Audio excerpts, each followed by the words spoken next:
India-Israel വ്യാപാര കരാർ അവസാന ഘട്ടത്തിലെന്ന് പ്രധാനമന്ത്രി നരേന്ദ്രമോദി. ഇസ്രയേൽ സാങ്കേതികവിദ്യ ഇന്ത്യൻ കർഷകർക്ക് ഗുണകരമാകും. സിവിൽ ആണവോർജ്ജത്തിൽ ഇന്ത്യയും ഇസ്രയേലും സഹകരണം ശക്തിപ്പെടുത്തുമെന്നും ഭീകരതയെ എതിർക്കുന്നതിൽ ഇന്ത്യയും ഇസ്രയേലും ഒരുമിച്ച് പ്രവർത്തിക്കുമെന്നും പ്രധാനമന്ത്രി പറഞ്ഞു.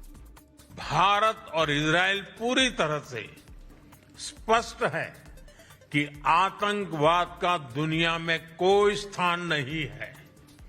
किसी भी रूप में, किसी भी अभिव्यक्ति में आतंकवाद को स्वीकार नहीं किया जा सकता. हम कंधे से कंधा मिलाकर आतंकवाद और उनके समर्थकों का विरोध करते रहे हैं और आगे भी करते रहेंगे. हमारे रिश्ते समय की हर कसौटी पर खरे उतरे हैं. आज हमने अपनी टाइम टेस्टेड साझेदारी को स्पेशल स्ट्रेटेजिक पार्टनरशिप का दर्जा देने का ऐतिहासिक निर्णय लिया है. हमारा आर्थिक सहयोग ग्रोथ, इनोवेशन और शेयर्ड प्रॉस्पेरिटी का इंजन बना हुआ है.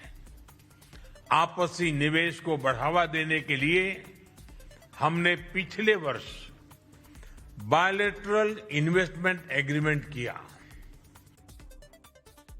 പ്രധാനമന്ത്രി നരേന്ദ്രമോദിയുടെ സന്ദർശനം ഫലപ്രദവും വികാരഭരിതവുമായിരുന്നുവെന്നും ഇസ്രായേൽ പ്രധാനമന്ത്രി ബെഞ്ചമിൻ നെതന്യാഹു പ്രതികരിച്ചു. Our remarkable minds that we have in our two countries.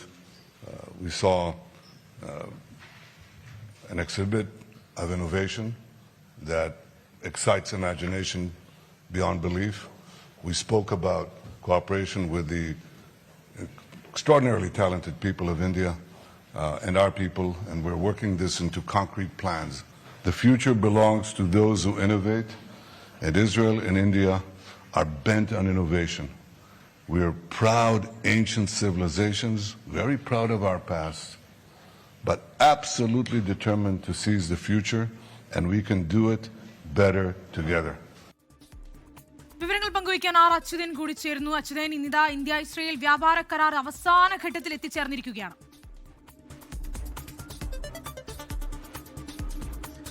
Shriti, 2 ദിവസത്തെ സന്ദർശനത്തിനായാണ് പ്രധാനമന്ത്രി നരേന്ദ്രമോദി ഇസ്രായേൽ എത്തിയത്. ഇന്ന് അദ്ദേഹം ഇസ്രായേൽ പ്രധാനമന്ത്രി നെതന്യാഹുവുമായി ഉഭയകക്ഷി ചർച്ച നടത്തുകയും ഇരു രാജ്യങ്ങളും നിരവധി മേഖലകളിൽ വിവിധ കരാറുകൾ, ധാരണാപത്രങ്ങളാണ് ഒപ്പുവെച്ചിരിക്കുന്നത്. അതിനുശേഷമാണ് ഈ സംയുക്ത പ്രസ്താവനയിൽ പ്രധാനമന്ത്രി ചില നിർണായകമായിട്ടുള്ള പ്രഖ്യാപനങ്ങൾ കൂടി നടത്തിയിരിക്കുന്നത്. അതിലേറെ പ്രധാനപ്പെട്ടത് ഇസ്രായേലുമായുള്ള വ്യാപാര കരാർ അവസാന ഘട്ടത്തിലാണ് എന്ന് പ്രധാനമന്ത്രി തന്നെ പ്രഖ്യാപിച്ചിരിക്കുകയാണ്. അത് ഉടൻ തന്നെ ആ കരാറിൽ ഒപ്പുവെക്കും എന്ന കാര്യം അറിയിക്കുന്നുണ്ട്.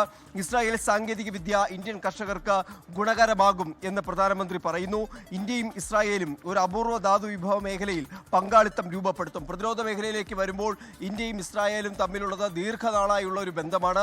അത് കൂടുതൽ ശക്തിപ്പെടുത്തുന്നതിനായി വേണ്ടി സംയുക്ത വികസനം, സംയുക്ത ഉൽപാദനം, സാങ്കേതിക വിദ്യ കൈമാറ്റം എന്നിവയിൽ തങ്ങൾ ഒരുമിച്ച് പ്രവർത്തിക്കുമെന്നും പ്രധാനമന്ത്രി നരേന്ദ്രമോദി പറയുന്നുണ്ട്.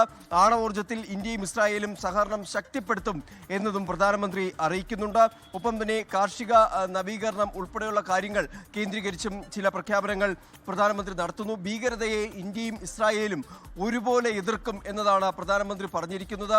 അതിന് ഒരു തരത്തിലും ഭീകരതയെ അംഗീകരിക്കാനായി കഴിയില്ല. ഭാവിയിലും അത്തരം നടപടികളും നിലപാടുകളും സ്വീകരിക്കും എന്നുള്ളതും പ്രധാനമന്ത്രി അറിയിക്കുന്നുണ്ട്. എന്തായാലും പ്രധാനമന്ത്രിയുടെ സന്ദർശനത്തെ ബെഞ്ചമിൻ നെതന്യാഹു വിശേഷിപ്പിച്ചത് അതൊരു ഫലപ്രദവും അതുപോലെ തന്നെ വികാരഭരിതവുമായ ഒരു സന്ദർശനം എന്നായിരുന്നു. എന്തായാലും ഇരു രാജ്യങ്ങൾ തമ്മിലുള്ള ഉഭയകക്ഷി ബന്ധം കൂടുതൽ മെച്ചപ്പെടുത്തുന്നതിനും ശക്തിപ്പെടുത്തുന്നതിനും വേണ്ടി കൂടിയായിരുന്നു പ്രധാനമന്ത്രി നരേന്ദ്രമോദിയുടെ 2 ദിവസത്തെ സന്ദർശനം. ശ്രീനിധി, ലോകത്തെവിടെയായാലും ഏത് സമയത്തും 24 വാർത്തകളും ഓഗ്മെന്റഡ് റിയാലിറ്റി പാക്കേജുകളും എക്സ്പ്ലെയിനറുകളും വിശദമായി കാണാൻ ഞങ്ങളുടെ യൂട്യൂബ് ചാനൽ നിങ്ങൾക്ക് സബ്സ്ക്രൈബ് ചെയ്യാം.